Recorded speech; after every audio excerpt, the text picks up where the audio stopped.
Episode number 44, Ironman Santa Rosa with Anastasia McKay.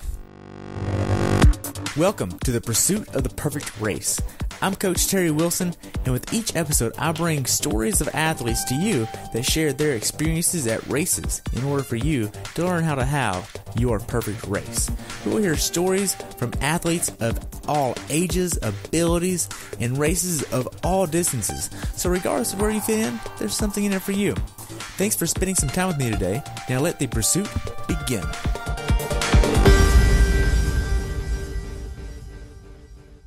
Hello everyone, and welcome back to the pursuit of the perfect race. Today I have the pleasure of talking with my friend Anastasia McKay about her race at Ironman Santa Rosa. This race took place on May 12, 2018. The temperature on race day was 50 and rose to 81 for this wetsuit legal race of 68 degrees. Anastasia has been doing triathlons for 4 years. I look forward to hearing about your race, Anastasia. Welcome to the show. Well, thank you for having me. Awesome. So what made you want to do this race? Well, I signed up for this race last year because it was in May. And being active duty military, I knew I was moving this summer, and I had absolutely no idea when and where. So I took a gamble figuring I'd be able to get the race done before I had to move. Okay. So now then, how was your training going into this race? Training was pretty good, but I had some interruptions later on because of travel, because of other travel. But my training, I think, was pretty good. Okay. Did you get injured at all? I did have an injury. The first week of January, I tweaked my hamstring. I don't think it was a full-on major injury. I was running on a treadmill and my hamstring seized up. And I pretty much took it pretty easy from running to no running for about 6 weeks, but got back into running in mid to late February, and then my running got a lot better. Okay. What kind of plan were you using? I'm working with a coach with Superfly Coaching. Okay. So what's his name or her name? Adam Zuko. Okay. Now then, do you have a previous background in any of the three sports? I ran cross country in high school. Otherwise, in college, I powerlifted. And when I started triathlons is when I learned how to swim and when I bought a bike. Okay. Now then, a little bit more about your training going into this race. How many hours did you max out at for your biggest week? I think that was up to maybe about 25 hours on the longest week. Consistently training 14 to 16 hours a week with a few weeks over 20. Okay. So now what was your longest swim, bike, and run going into this race? I think my longest swim made up to 5K, but most of my swims were between 35 and 4,200 meters towards the late part. My longest run was 20 miles, and my longest bike was 100 miles. Okay. How many brick workouts did you do? Quite a few. I often had brick workouts on Saturdays. Maybe once or twice a week, I would have a brick workout. I also had some days with a bike and a run training session that was not intended to be a brick workout, but I did a brick anyway because it was more efficient with the time than doing a run later in the day. Okay. Now, were there any workouts that gave you the confidence going into this race prepared? The last couple run workouts were amazing. On my 20-mile run workout, I started out on a cycle of, what was it? It was something like jogging at an easy pace for 13 minutes, walking 2 minutes, and doing that for an hour and a half, and then doing the next hour and a half up at a zone 3 or a tempo pace. And I was really shocked and amazed at what I was able to do in heart rate zone 3. Then I think the following week I had a 16-mile run where most of it was a half a mile at goal Ironman pace, followed by a half a mile, 30 to 40 seconds faster than your goal Ironman pace. And I just did that over and over again. And I was pulling off amazing times, and I knew my run was getting a lot better, and I felt pretty confident that I'd be able to run well. And I was getting somewhat excited about that. Okay, good. Now then, you mentioned heart rate zone 3. How many zones are you using? So I I think there's 5 zones, but I mean, most of the Ironman training has been down in like zone 2 or up in zone 4, you know, either doing high intensity work or really working at the aerobic capacity. Did you feel that worked for you? Yeah. You know, that's a hard question for me to answer really, because I've had so much variety within the training schedule that each workout is different. Okay. So, some workouts are based on heart rate zones. Some workouts are based on goal speeds or goal paces. So it's not necessarily consistent from one workout to the next. Okay. So in some ways it's comparing apples and oranges, but it came together at the end in that my paces were getting much faster at lower heart rate zones when my body was fatigued from biking 5.5 hours the day before. That's great. Now then, for all of your training, what kind of nutrition were you using? I've been using some CarboPro as well as Glycodurance and Hydrodurance, along with the F2C Electrodurance salt. I tend to use during the training on shorter periods. I won't take in a whole lot of calories. For ease of mixing, I tend to use CarboPro quite a bit because it dissolves very easily. But when I'm doing really long training and very long sessions at higher intensity, I prefer the Glycodurance. Okay. So now going into this race, how much of your training was actually outside? None of it. Really? So all of it was inside? I biked outside. I did a training camp. Caveat, my biking was all done inside.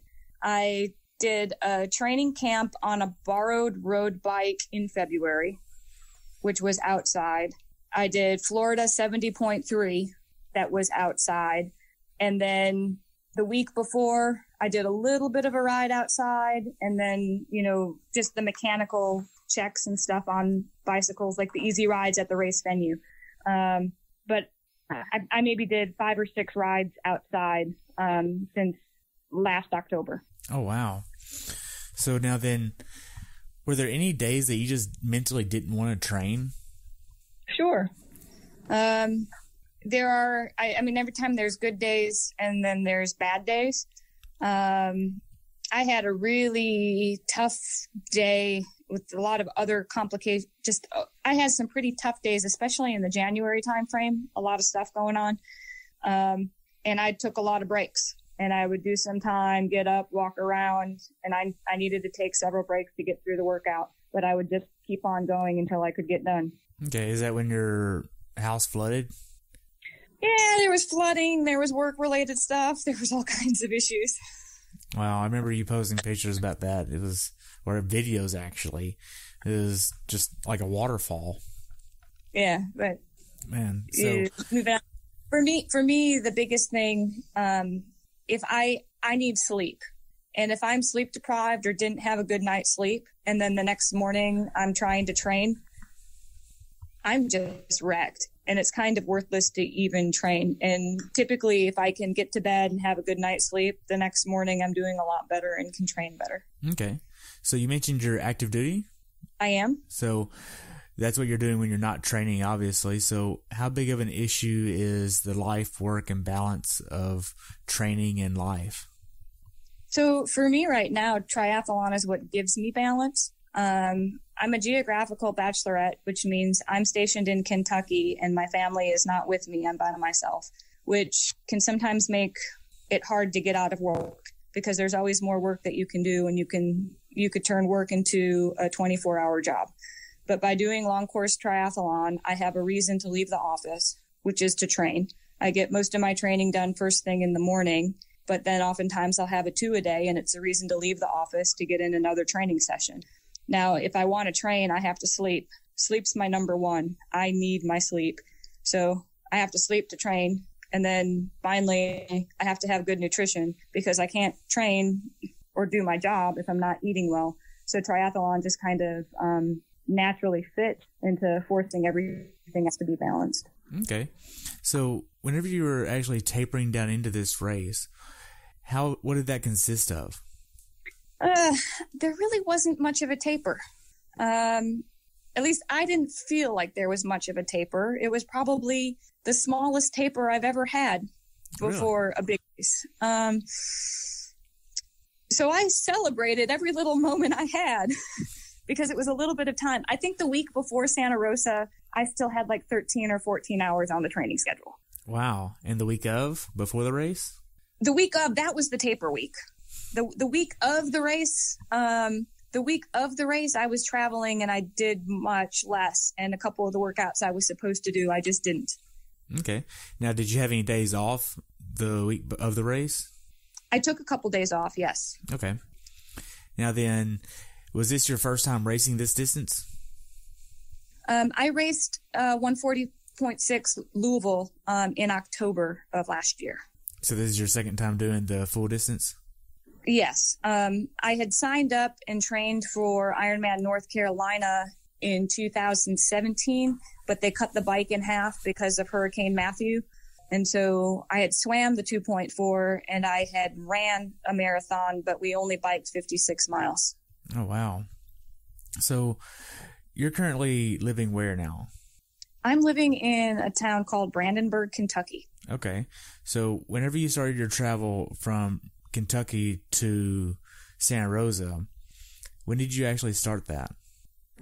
I left on Wednesday morning.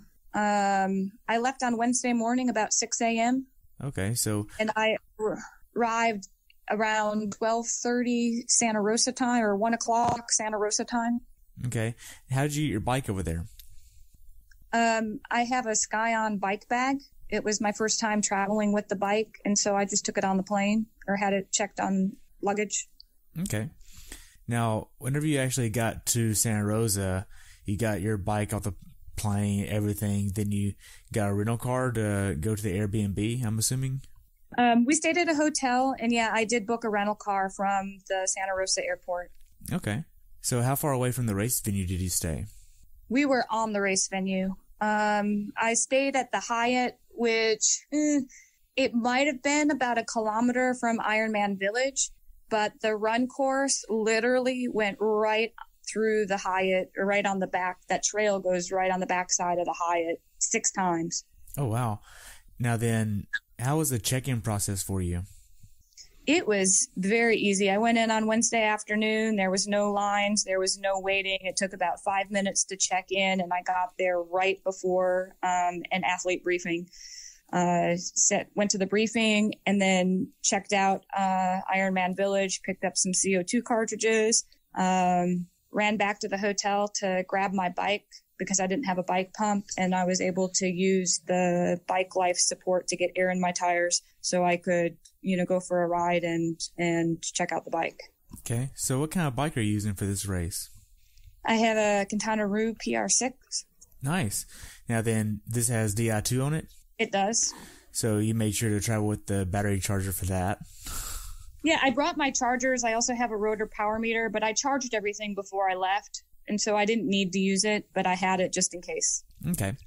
Now then, did you have any issues with the bike before the race? Before the race, no. Okay. Well, that's good. So we'll get into that, I guess. Now then, did you have any issues putting it together?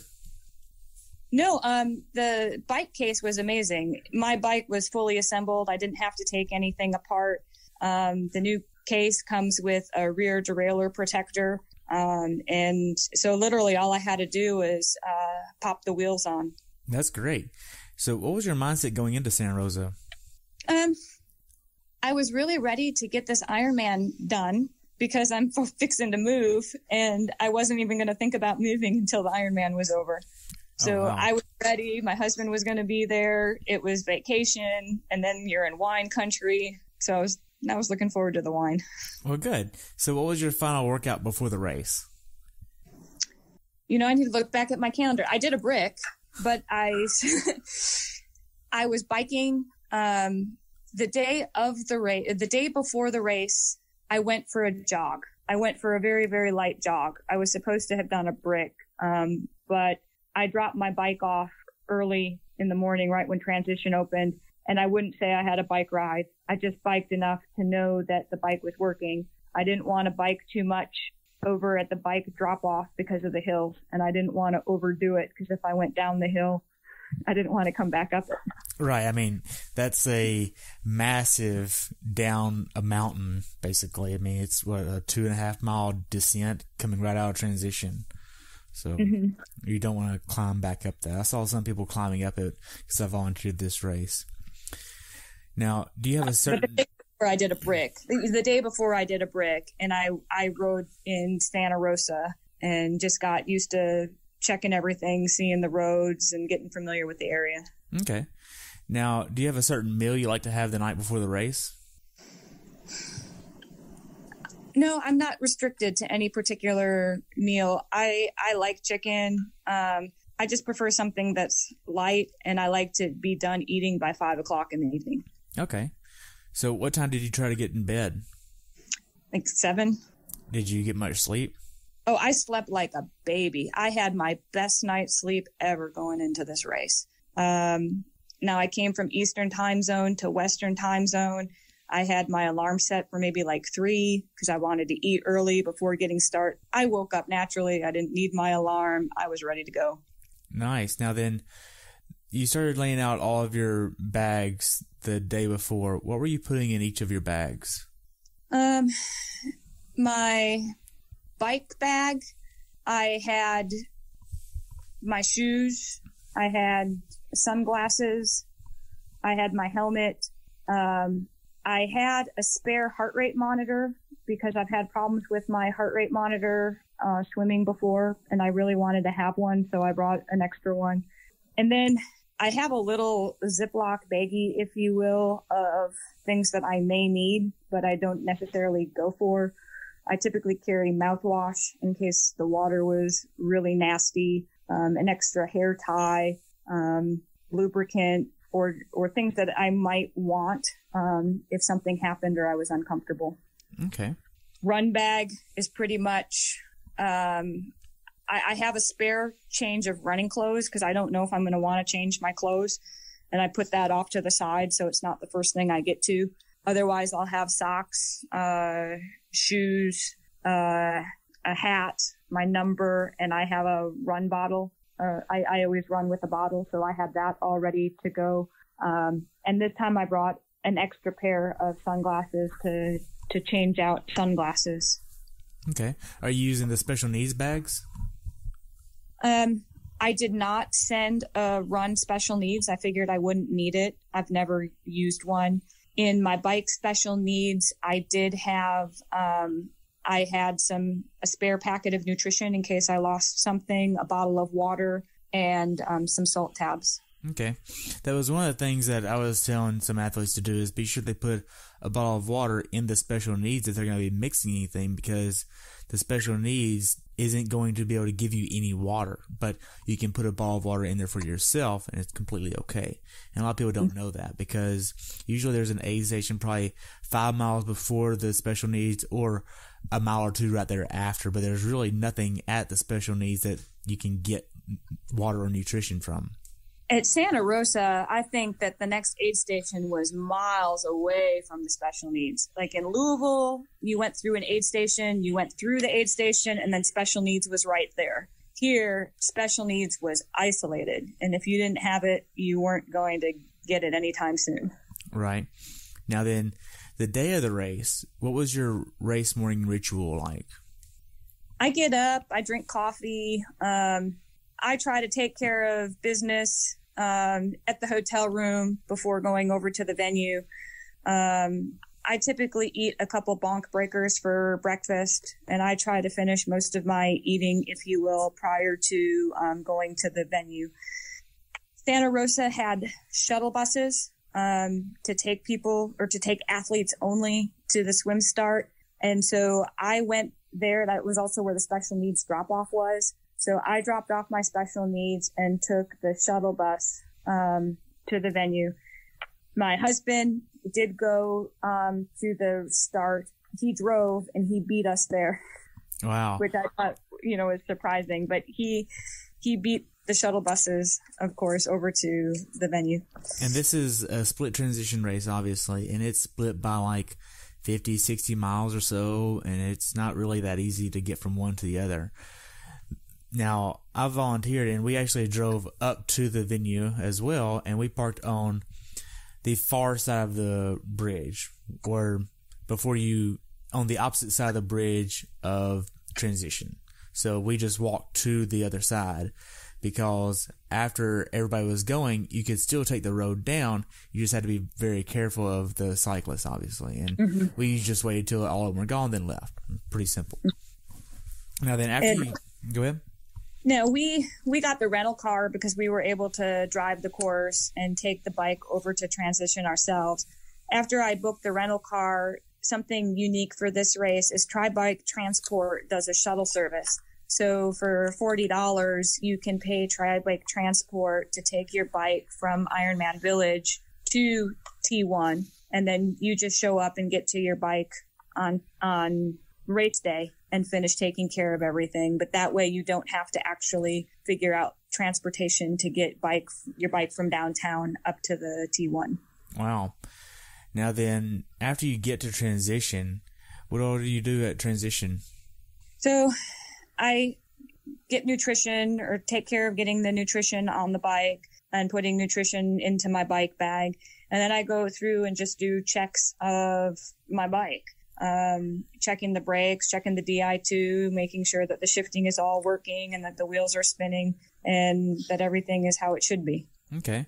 And that's where I ran into you, and I was able to help you out a little bit. Now then, after you get done with everything in transition closes, and you head down to the swim start, you walk down this massive hill down to the start line. It's about, a half a mile from transition to the start line?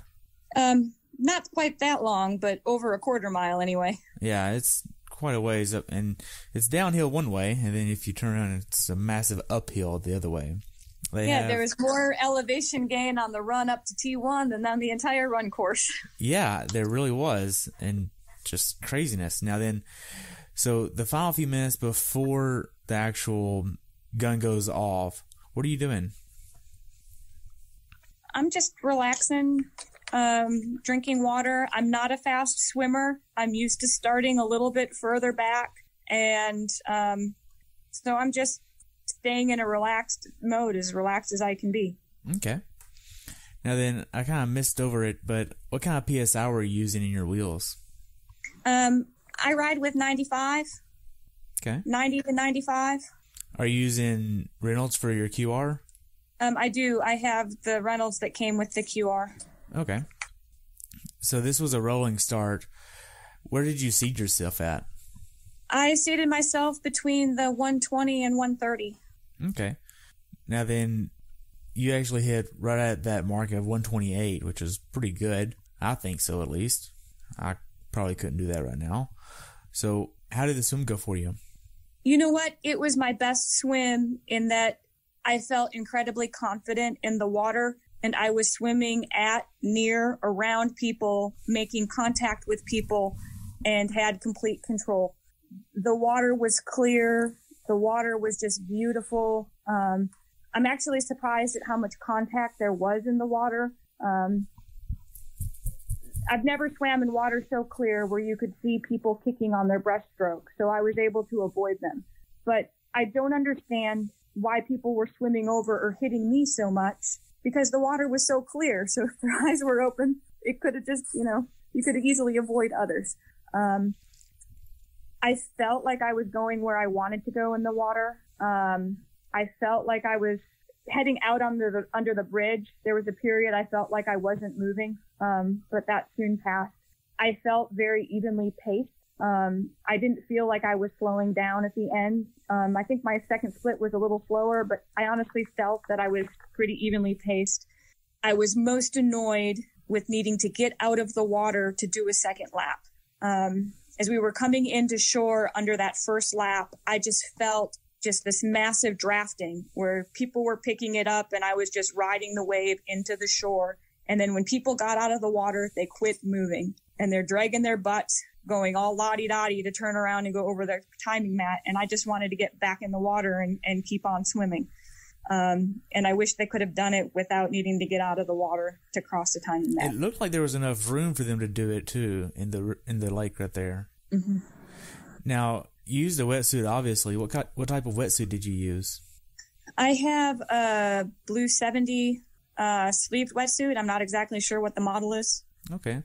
Were you using tinted goggles or clear goggles for the swim? I was using the Zone 3, not the Vapor goggles, the new ones that were tinted, mirrored. They're really great. Okay.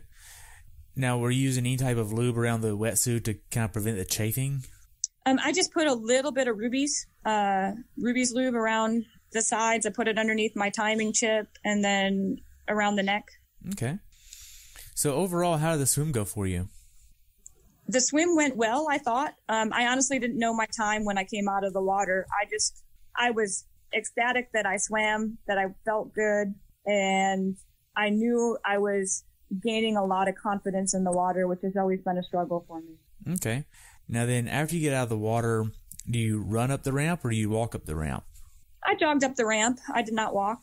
Okay. And I would assume you took advantage of the wetsuit strippers there? I did. And I even cut and trimmed the ankles on my wetsuit as well, because sometimes that gets caught up. But I trimmed those before the race so it would come off easier. Okay. Now then, walk me through the rest of T1. I went up to T1. Of course, I'm not good at hitting watches and whatnot, but I hit it. The tent was surprisingly empty. I was expecting the changing tent to be pretty packed. A volunteer came and helped me right away. I put my shoes and my helmet on, and I checked my heart rate monitor. And this is when my heart rate monitor wasn't working. And I realized I couldn't check my heart rate when my watch was in transition mode. And so I screwed up the whole watch thing to get back into try mode to see that my heart rate monitor was not working. And then I grabbed my heart rate and put my heart rate monitor in. So I killed a bunch of time trying to sort all of that out. I did have some sunscreen in my transition bag because I did not know what was going to be on in the transition area. And the volunteer did get right behind my back. Since this is the first time I've raced in a racerback kit for a long time, I prefer the sleeved kits just for sun protection. So I got most of that done in transition. I still needed a little more sunscreen, left the tent, and it was the best sunscreen lathers I have ever seen in the history of triathlon, with this big, thick cream. All their hands are lubed up, and they just went to town, and it was amazing. I had a bottle of nutrition that I took with me out of the transition area to fill up my X-Lab on my bike. Because when my bike's hanging, if I have it in the front bottle, it'll drip all over the bike and won't be left by the time I start riding. So my last thing was to fill my nutrition bottle, my front bottle, X-Lab, torpedo, and then I grabbed it and I was off on the bike. Okay. It was a long transition, though. Yeah, that's pretty good, though. Now then, after you get out on the bike, we noticed that we already talked about the massive downhill right there. How was that for you? So I got out on the bike, and there's a little bit of an uphill before the downhill. My bike was squeaking like something has never squeaked before. And every rotation, it was just this horrible, nasty, squeaking stuff that something was wrong. And so I pulled off to the side and got off the bike to check it out. I was checking the brakes, and the brakes were okay. I could not figure out what was happening with the squeaking. I got back on the bike. I rode maybe another 400 meters. I'm trying to figure it out, thinking, can I make it to an aid station? And the answer was, no, this needs to be fixed. Something's wrong. And if I don't get it fixed now, I'm not going to be able to. I was really panicking about not being able to complete the race because something was wrong with my bike. Another person ended up having a similar issue, and we couldn't figure out, when you tried to spin the wheel, it was no longer spinning and it was rubbing somewhere. And so we pulled the rear wheel back. So we just pulled it back. It didn't work the first time. Did it again. And I did it at the top of the hill before you had that 2.5 mile downhill. Right. And it appeared to stop squeaking and getting stuck. And so after that, I just kept on riding, but I was very apprehensive and very tight, just worried about my bike. Okay. Now then, so what was it? Was it just something that the wheel was seated too far in or not far enough out?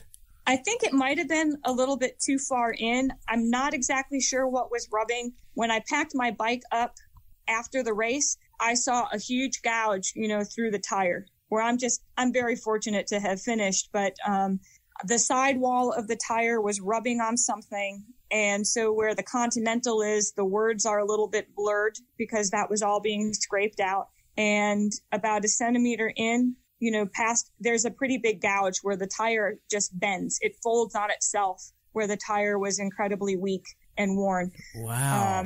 This is a new tire. I had just got it on before Florida 70.3. There's less than 200 miles.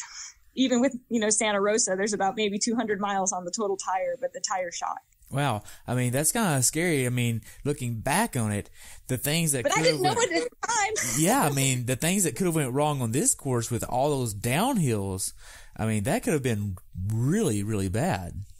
Mm-hmm. But when the wheel started spinning and it stopped squeaking, that was good. I had a tune-up. I had a tune-up in mid-April, so after Ironman Florida. But prior to this race, I went and had a tune-up to make sure things were working and functioning. And so in my mind, I'm thinking, what's wrong? I just had a tune-up. I traveled with my bike. Everything was working. What happened? What changed? And I'm not exactly sure. But I got on the bike. The downhill, I took the downhill very, very easy, just because I wasn't confident. And then I hit the uphill because after that downhill, there's a really long uphill. And I felt pretty good, going up the hill. But I was definitely pretty tense on the entire bike ride. The rough roads did not help. Right. Now then, did you have a strategy for the bike ride? So the strategy, I had divided the race up into perhaps 10 laps, 10% each lap. And the goal was to just focus on one lap at a time or get through one section at a time. I had watt goals, but the number one goal was to not push it. And if at any time I felt that my breathing was getting heavy, I would need to take it easy. I didn't know exactly what heart rate would be the best to monitor because I haven't ridden outside, and my heart rate outside is always higher than what it is inside. But I knew from Ironman Louisville, I could go with my heart rate into the 170s and be just fine. And so I looked at my heart rate and I wanted to keep it in the low 170s or not much higher because I knew that was something I could do. I also knew going in that if my power dropped by 20 watts lower than what I wanted to, I might only slow down 15 minutes. Right. And so my coach's advice was that, you'll only lose 15 minutes if you go 20 watts lighter. So it's better to go light and save it for the run, but every 10 minutes faster on the bike is 30 minutes slower on the run. And so the advice was, don't push it, listen to your body, and then you can run, so save it for the run. Okay. Now, are you trying to hit a certain cadence number? I was monitoring cadence, but my bike is weird. When I train, my cadence is in the 70s. And then when I go outside and race, my cadence is the 90s to 100s. And so I haven't really cracked the nut as to why my cadence changes so much indoors training versus outdoors. Okay. Now then, are you using an aero helmet for this race? No, I don't have one. Okay. Now then, as far as your nutrition goes, are you trying to hit a certain number of calories per hour? So I guess I go more with landmarks on the course, perhaps, than from time.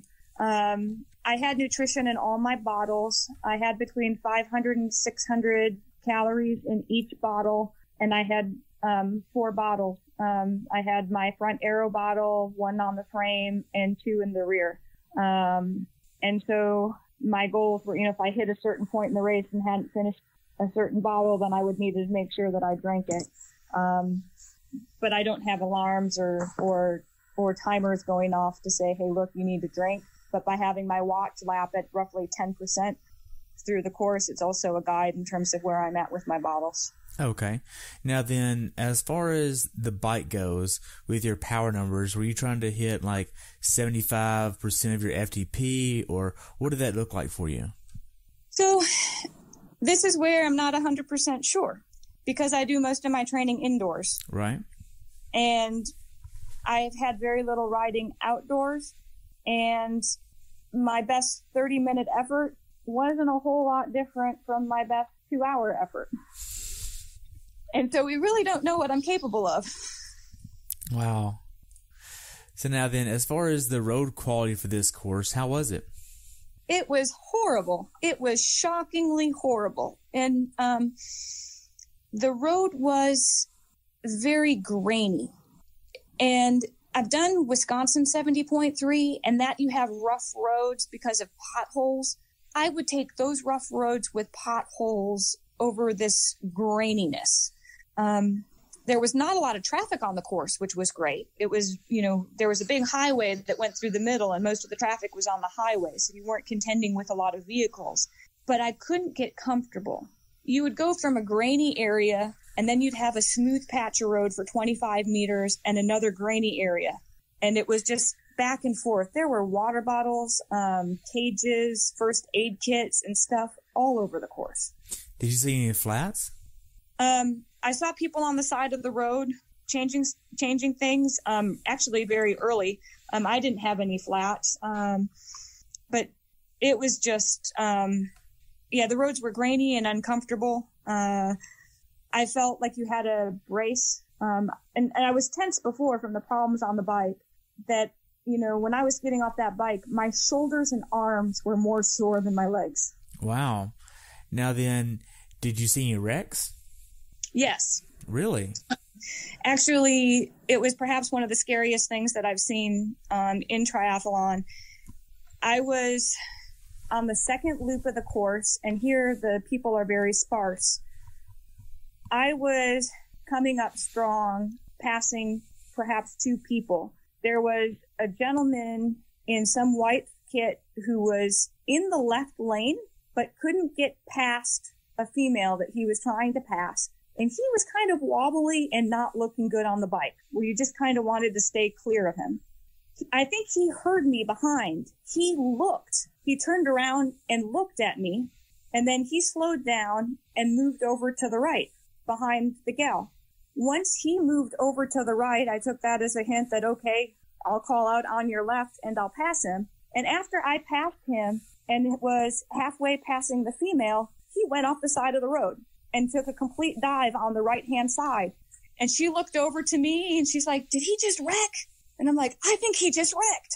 And there was enough of a hill that we're like, do we stop? What do we do? We saw a gentleman checking his mail, literally, right? We were coming up the hill and there was a guy on the top of the hill checking his mail. And we ended up telling him, can you go check up on this other athlete? And there's that part of feeling guilty, like, should I have stopped and helped him out? And at the same time, coming up from behind, he wasn't riding very well. And so I don't know. I mean, it was the second lap. I don't know what was going on. This was a more sheltered part of the course. I don't think it was a wind or a gust of wind, even though it was windy. We had trees on either side, but the road itself doesn't have much of a shoulder. You're either on the road, or if you're not on the road, you go off the road and you go off the shoulder. And I think that's kind of what he ended up doing. Okay. Now, as far as the bike goes, is there anything you'd tell someone to be aware of that hasn't done this bike course before? Some things you can be prepared for. Some things are unforeseen. The second aid station needs to be moved. It was incredibly short, and it's down a hill. It did not have a big discard zone.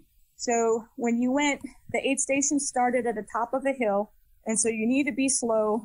And by the time you get to the bottom of the hill, the discard zone is complete. There might be 25 feet from your last water station to no more trash. On the second lap of the course, the aid stations were not manned. Often there was nobody at the first section of the aid station. So like for me, I typically only grab water, and I like to grab water at the first aid station and be done using whatever I need from the water by the time I get to the discard zone. With all but maybe one of the aid stations on the second loop of the bike, there was nobody in that front water area. And I'd ask for water, and they'd say, go to the end. AKA, you only have one chance to grab a water bottle. That's what that means. And it's right before the discard, and it's right before the discard zone. Yeah, so you have maybe, if you don't stop, you have maybe 3 seconds, if that. Right.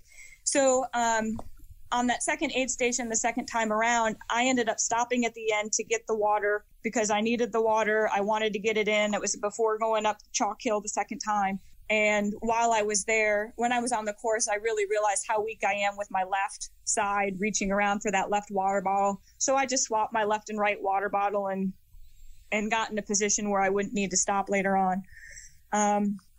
Some things are unexpected or unforeseen. The first time I went up Chalk Hill, there were 2 trucks that were stranded or stalled in the right-hand lane of the hill. And so police were directing cyclists to the left lane on a narrow road going up the hill.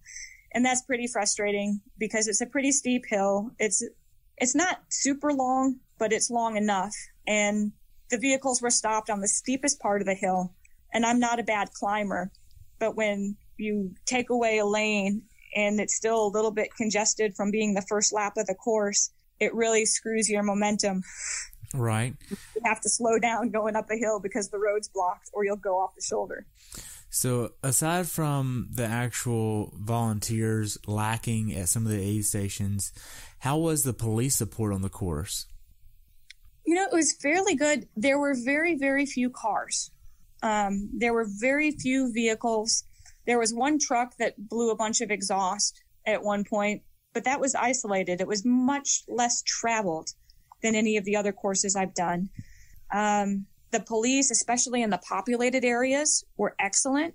The course itself was gorgeous, minus the rough roads. It was a beautiful course. And when you got to a boring part, there were spectators everywhere. Oh, that's great. Now then, how well did you execute the bike strategy? Not well. What do you mean? Well, I focused on nutrition, but I wasn't getting close to watts. I was good at not pushing, but there were so few people on the course the second time around that it was kind of like I was just riding by myself, and mentally I wasn't engaged. Mentally, I was just riding. In some ways, I forgot that you're actually in a race. Plus, like I said, I was getting really tense. My arms were really sore, and I was just trying to get to the end. And it took being passed by a girl to realize that I was slacking on my walk and that I had to go and engage. Like, I couldn't believe how low I was going. Like, okay, I gotta pass her back and keep going. Nice. Now then, the final mile or two on the bike, do you have any type of transition that you do to kind of help prepare for the run? No. There's nothing special that I do. Okay. Now, did you get stopped by a train? I did not. Okay. I don't know when the train came through. I ended up going straight through. What I was shocked about is at this particular course, once you get to the dismount, the bike catcher is right there. Like, it is dismount to bike catcher, no jog or anything with the bike. And anytime I've had that before, you dismount and then you have to take your bike a little bit of distance. Right. Before the catcher was there. And this was amazing. I didn't have to run with my bike at all. Right. Now then, this is a fairly long transition area from the time you dismount the bike to the time you actually get to your run bag to get to the tent is probably at least 0.3 of a mile. One of the suggestions I actually made to the organizers was, instead of having all the volunteers at the run bags, why not just line that long area with the actual run bags?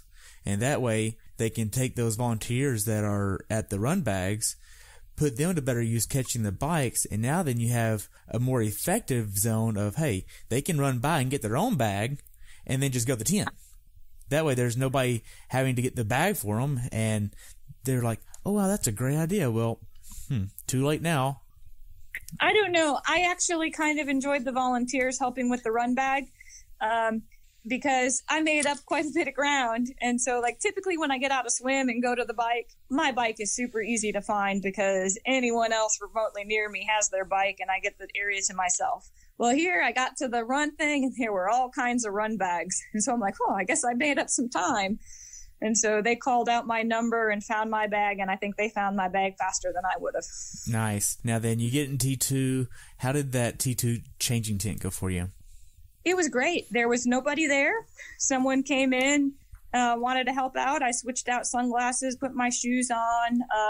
I knew that they had really good sunscreen, so I wasn't worried about that. I changed out my gear, put my belt on. The volunteer filled my water bottle with water. I had Hydrodurants inside ready to go, but she put in the water. I did stop to use the Porta-John before heading out, and I was off. Okay. So as far as the strategy for the run, what was that like for you? So the strategy was I was supposed to go out and run like a 10-minute mile and at least look at the first mile or two being 10 minutes and knowing that it was probably going to be faster than that. I had my watch set to look at cadence and heart rate. I have a running power meter. I have a Stride. I had the power that was showing, but I don't really use that a whole lot other than collecting data right now. And I had my auto lap set to 4 miles. Okay. Well, so 4 miles. So each 4 miles could be a new race. Okay. So if I throw something out, just focus on 4 miles at a time. I had a couple different screens. I had turned off the auto scroll. Of course, I forget to start my watch leaving out of transition until after I get through a bit. But once I turn my watch on and get to the point where I would be past an aid station, so about a mile in, I look at my watch. I see that my heart rate is 162, which for me is zone 2. I see that my cadence is 180, which is where I kind of want it to be. And then I see that my power is about 230. And so I'm like, oh, that's not a 10-minute mile. If my power is 230, I'm probably running in the 8 somewhere. My goal, what I realistically thought I was capable of, was running a 350 marathon. So my goal pace was 8:45. But without having the auto feedback, I honestly had no idea how fast I was running, if you will. Right. But what I saw is that my cadence was 180, my heart rate was 162, and I knew I could hold that. And I knew that that was completely fine. So I just ran. And periodically I would look down at my wrist and I'd see my cadence, and my cadence was, it was 178 to 182. And I was just like, okay, I'm just going to hold it. Did you have any cramping or any GI issues on the run? I did not. I ran, I did have a little bit of, I was a little bit gassy later on in the run. And I'm not sure if it's because I started drinking Coke for the first time, which I know is maybe not the best thing to do something new in a race. But after listening to your podcast and hearing Scott Horn said it, if he says Coke is so good, let me try it. And what I liked best about the Coke is it was cold. Really? In general, they kept the Coke cold. And so when I wanted something to drink, I prefer cold than dealing with like all the ice separately from all the lukewarm Gatorade and stuff. So I was like, it's calories and it's cold, so I'll go with it. Right. So what was your nutrition plan for the run? So I use Hydrodurants. I have Hydrodurants and Electrodurants. I use little doob tubes where, so I had some in my bottle to begin with. And then if I need to fill up my bottle with water because it's getting low, I can just, drop a tube of that. It has some calories and some electrolytes in it, add some water, and just keep on going. And that works pretty well. Okay. So how was the support on the course? I know it's a 2-loop course in a sense because you do some of it, it's like an out and back, and then you do a loop, and then you do an out and back again. How was the support on the course? The support on the run course was amazing. So it's a 3-loop. It's a 3-loop course, but some of it doubles back on itself. So in some areas, you'll go past the same area like 6 times. There were aid stations everywhere, perhaps too many aid stations, where if you stopped at all the aid stations and walked through all the aid stations, it probably would still slow you down quite a bit because there are so many, oftentimes multiple aid stations within 1 mile. The support was phenomenal. Okay. Now, were there any hills or rough terrain on the run? So there weren't really any hills other than maybe coming up a ramp. The trail goes on either side of a river or a creek. And so the most of a hill you're going to get is coming down from the river up to an overpass to cross to the other side. One side of the river has kind of a packed dirt type of a trail that does have some small rocks. There's not potholes or roots or any real hazards on the trail. But if you wear like running shoes like Ons that might eat rocks, I probably wouldn't recommend those shoes for this race because you probably end up with a lot of rocks in your shoes. Overall, it was a largely shaded course, and it was very flat. Okay. Now, mentally, how hard was this race for you? Mentally, not hard at all. It should have been harder on the bike, but I wasn't engaged. When I got onto the run, I was just in the zone, and I just felt good, and I was kind of on autopilot. Okay.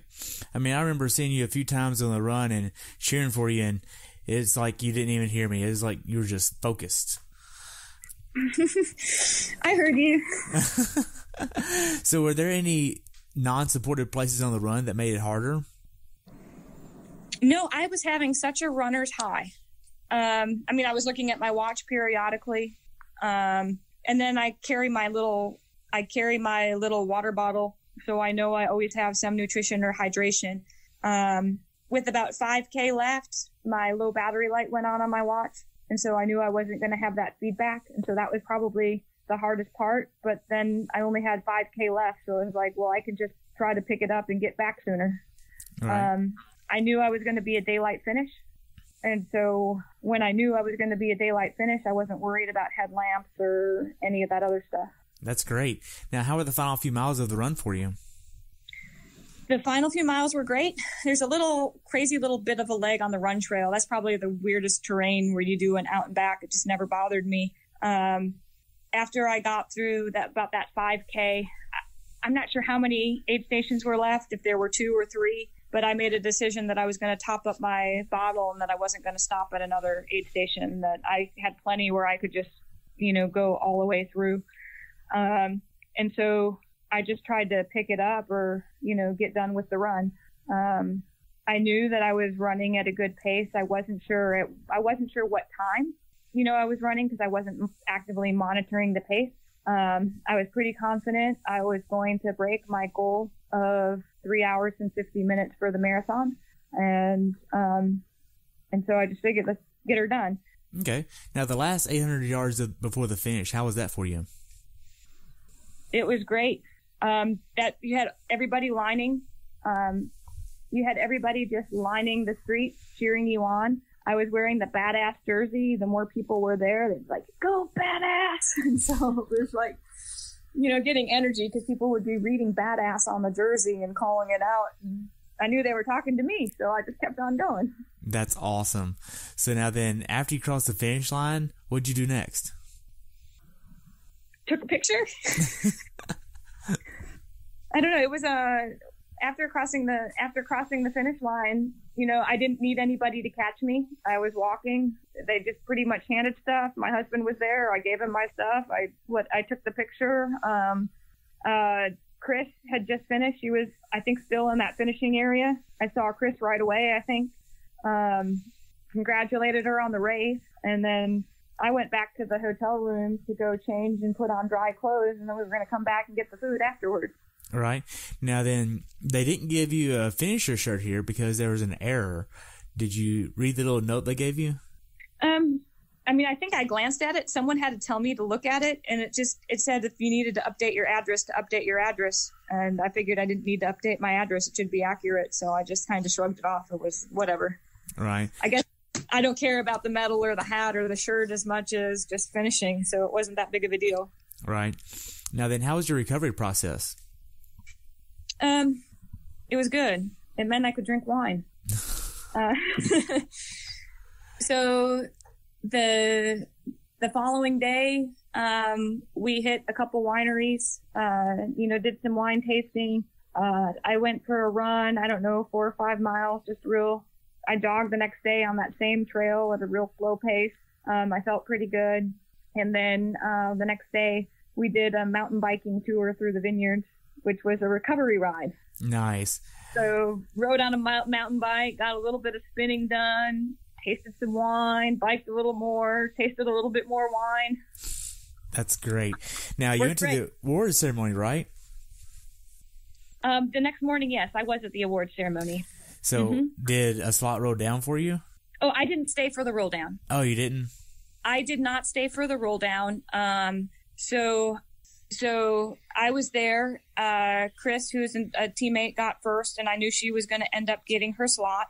And then in my age category, another teammate had gotten fifth, Sarah Bennett, which was awesome, and I was sixth. And so if a slot would roll down, I know Sarah would get the slot, and I'd be happy for her. And I didn't even stick around for the roll down because I thought it would be, we had other things and stuff to do. If a slot would have rolled down, it's my bad. I missed it. But with how those things go, I'm pretty sure there wasn't one. Right. Now then, if you could change one thing about your race, what would you change? I would recheck everything on the whole bike. I'm frustrated about the mechanical issues, and I'm not sure if there's something that I missed up front. And then I was not mentally engaged as well as I could have been. Had I been mentally engaged, I think that I could have maintained a higher wattage. But for me, knowing what I'm capable of, I think my bike time was pretty slow. And I think it was pretty slow even with the stop for mechanical issues. And I think I could have biked better without having sacrificed on the run.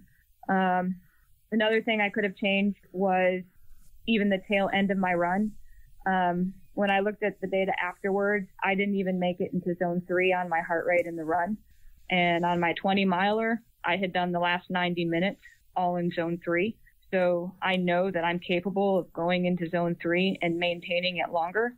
So I probably have a lot to improve still on the run by being mentally engaged and picking up the pace and getting into the right heart rate zones, especially if your zones are higher in a race than they are in training. Okay. So would you actually look at different data screens for the watch during the race then? You know what? I don't look or analyze much of the data. That's what I have a coach for. But I know I wasn't mentally engaged to the point where I could be. I know that when I'm engaged and focusing specifically on the watts, I'm able to do better. And I think I kind of rode it off on the bike like I'm just biking and I'm feeling good. I knew I wasn't hitting targets. But I also didn't know what targets I was capable of, partly because of indoors versus outdoors. And, I've just not spent much time outside. Okay. So what's something that you learned from this race that you'd like to pass on to someone who hasn't done this race before? Well, one, you have to enjoy it. The bike, I don't know how it is all the time. The wind between the wind and the roads. The bike course was more challenging than I thought it would be. A lot of people complained about the hills, but I didn't think the hills were a big deal at all. Compared to Wisconsin or Raleigh or Louisville, the hills here are pretty minor. But when you look at the road quality, the graininess of the road, the lack of shoulders, having so few people on the course, along with what seemed like a headwind for 70%, the bike was a lot more challenging than I expected. Okay. Now then, if you could change the actual bike course to make it a little bit better, would you? So my understanding is this was a new bike course this year, and this bike course was a pretty big improvement over the previous bike courses. Really? And so that might have been bad expectation management on my part. When I'm told the roads are a lot better and that this is a big improvement, I'm expecting better quality roads. And so I think I was taken aback when I was riding and getting on the roads because I was expecting something better than what I received. That makes complete sense then. My understanding, though, is that part of the road quality improvement has to do with the lack of traffic, where previously you had poor quality roads and a lot of traffic. So here you at least eliminated some of the traffic concerns. Gotcha. Now, we covered a lot. Do you have anything else that you'd like to add about the race? It's a fabulous venue. The weather is beautiful. It's low humidity. I did not know lakes existed where you could see everything. To swim in a lake without all kinds of mud and muck and seaweed is just glorious. It's a beautiful, beautiful venue. And I'm maybe glad that I didn't work the bike as hard as I possibly could have, because I did enjoy the scenery. Well, good. Now then, would you do this race again? Certainly. Without a doubt, yes. Okay. Now, how can athletes follow you? So I am part of the Big Sexy Racing team. I am on Instagram at Anastasia Piotrowski. And I'm also on Facebook at Anastasia Piotrowski. Okay. Now then, what's next for you? Oh, moving. I'm going to do Muncie 70.3 in July, the week before I move. And then I'm signed up for Ironman Arizona, and hopefully I can still complete that. Great. Now then, what was the funniest thing that you actually saw on the race course? The funniest thing I saw on the race course. I really wasn't much of a laughing matter. Wow. Okay. So I only have really one question left, and that's the obvious. It's what's your definition of a perfect race? So a perfect race for me would be one that you're in complete control of the you're in complete control of the race from beginning to end, that you don't have equipment or mechanical malfunction, and that you're mentally engaged to the appropriate level, where when you finish, you had nothing left on the table yet to give. Okay, that's great. Just want to thank you so much for your time. I've enjoyed hearing about your race, and I look forward to following you at Ironman Arizona and at Muncie. Well, thanks for having me. I enjoyed it. Awesome. Great. Thank you so much. Have a great day, okay? Thanks for tuning in today. I hope you were able to learn something from today's episode. If you enjoyed the show, please take a minute to leave a review on iTunes or share it with a friend. Be sure to subscribe so you never miss an episode. If you'd like to see pictures from this athlete's race, learn more about who I am, what I'm doing, or be on the show yourself to share your story, check out my website at CoachTerryWilson.com. Until next time, continue the pursuit.